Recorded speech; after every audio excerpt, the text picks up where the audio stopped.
Welcome again. This is your Minister of Capitalism, Brett Davison. And in this short video, I want to answer the question, what is your experience with trading options? I started trading over 20 years ago. I have learned a lot in that time about the stock market and investing, but what has worked for me time and time again is option buying. It is as basic as it gets. You buy options to make money on stocks when they go up or down.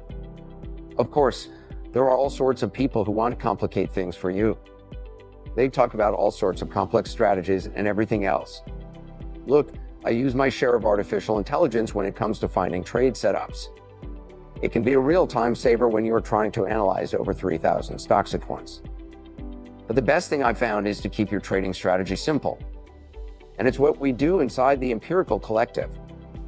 It works, and it's easy enough for anyone to follow. And for such a simple strategy, our win average is just crazy. We are well above 94%. And our average return per trade, well, let's just say we're doing quite well. Needless to say, our members are having a lot of fun and making a ton of money in the process. There are no theories or Greeks needed here.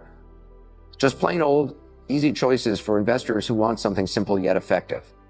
You don't need any fancy education or in-depth learning before you can join in the fun. No complex strategies like reverse butterflies or iron condors to get started. Besides, to trade those strategies, you need to have a bigger account size in order to even be allowed to trade those strategies. I'm your Minister of Capitalism, Brett Davison. We are pro-money, pro-wealth, and pro-capitalism. If you are too, join us inside the empiricalcollective.com.